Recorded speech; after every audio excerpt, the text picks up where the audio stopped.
So let me tell you about how I almost landed a job, my dream job, as a community manager at a Ukrainian startup company in Lisbon. But I turned it down because you know why? Because they wanted me to turn or convert people's problems, struggles, and pains into profit. But I think it was a great opportunity. Like, look, just understand, okay? I'm a Ukrainian and there is a war in my country. So I'm here in Portugal as an immigrant or expat or refugee. I don't know. It's like winning a lottery to work in a Ukrainian company, but it's completely different country. You know what I'm saying? And community manager position was something that I could even dream of because it was such a great opportunity to get experience, like experience working with different audience, experience working in IT company. I do have my club, my social club, where I talk about different actual topics, where we discuss social tendencies and changes.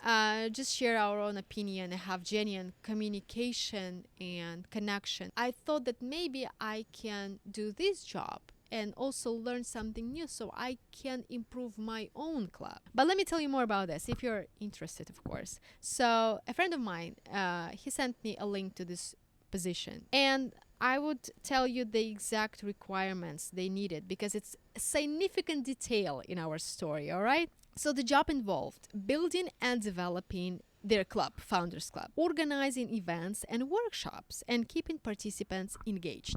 So they wanted someone who had at least 1 year of experience as a community manager, and I have 3 or almost 4 years. Understanding how to build and develop an active community. That's right. Experience in organizing events and understanding how gamification works. Love for people, networking, sociability, and initiative. I was so fucking passionate about this job, so I even wrote a cover letter. I never write cover letters. No ChatGPT bullshit. Just pure me. So basically, my letter was about me saying how this job is just so for me. Next day, HR reached out to me and she said they liked it. Can you believe this? She was so nice. She was very sweet and we had a great interview. I don't know if it was an interview. I felt like we had just a girly talk. All right. I was like, how do you feel? What do you think about this job? She was too sweet. And I thought that we could be even friends. And this is a good start for a new job. After this interview, I had another one, which was an online meetup with the founder, like this startup. I call him startup guy, okay, was the founder of this company. And that was exactly the point of it. Everything just started to fall apart. So he said, we're specifically looking for a community driver. And I was like, okay, sounds good. But what do you mean by that? His answer was so brilliant. So I have to write a book about this. He said, well, ask ChatGPT. Oh, no, wait. My bad. He explained it to me. He was like, turning the laptop and was like, look, this is Claude. You just type down a community driver, and then you're going to get information in seconds. Can you believe this? In seconds. Then you just save it as PDF file and then here you go. You know who is a community driver. I think the only one thing he forgot to mention, of course, if you know how to read Margot. That was not offensive, okay? Let's just skip it. Because I hope that my question was not about the definition, but more about the meaning and the vision. Like, how do you want me to develop your club or community? So I took it as a sign that I can create my own vision. And I did. I did, guys. I spent whole week to create this vision for free.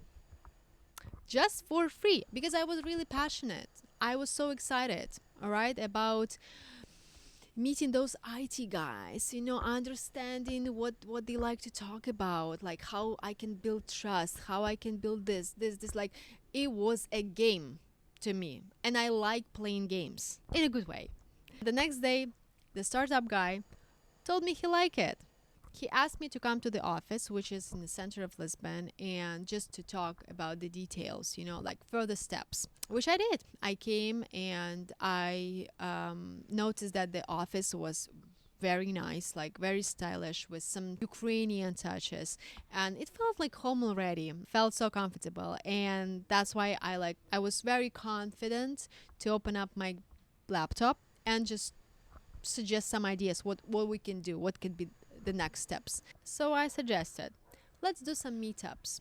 Let's just maybe do some events where you're gonna talk to your current club members personally, so you can get to know them better, they can get to know you better, so we gonna like create trust. So we're gonna start building this trust, and I'm pretty sure they want to talk to you to get some experience from you. This is the value. All right, they are your audience who came from social media, so they came for you, not only for your product. So let's just give it to them. You know what he said? Sure, they want to talk to me, but I don't want to talk to them. I'm not interested to answer the same questions, to talk about the same things I already know. I'd rather to talk to someone who achieved more than me, know more than me, like Warren Buffett, Elon Musk, I don't know, Harry Potter. I was confused. I thought you want to be more closer to your club members. I thought you wanted to connect with your community. I thought that's why you want to hire me. And that's what I mentioned in my vision that I spent a whole week. But you know what? I'm not sure he read this vision. What he did is he just sent my vision to the Claude, which is completely optimized to his personality, which is like scary. And he asked Claude about my vision. Claude, if I'm gonna like her vision, I think the conversation was like this, and Claude was like, "Yeah, the vision is great. It is professional. And do you want me to give a presentation about her vision?"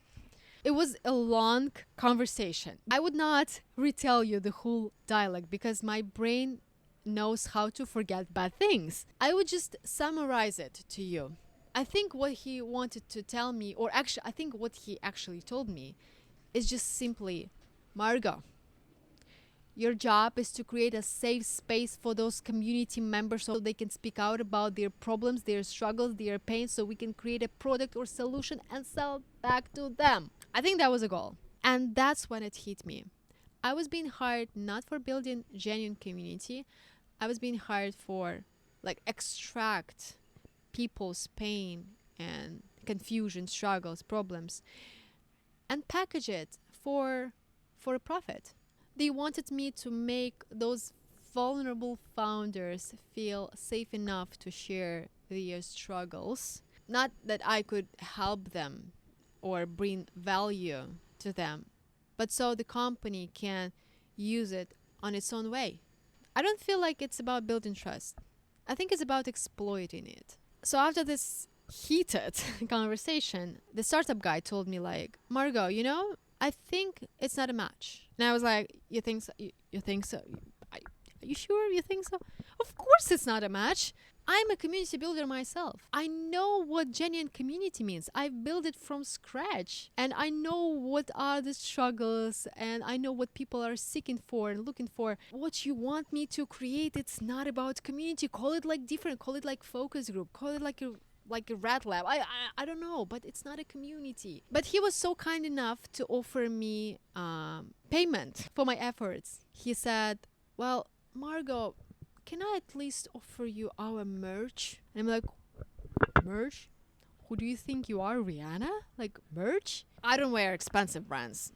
Thank you. No. 99% of people can be wrong.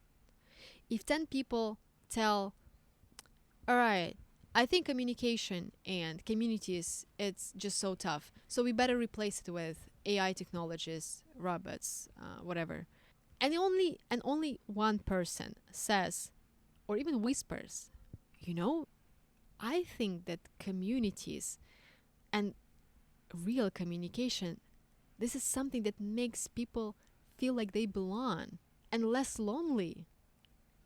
I would rather believe to this one person because it just makes common sense. thinking we don't need people, it's just against our nature. Everything requires effort, and I'd rather invest to surrounding myself with my people. That's the story.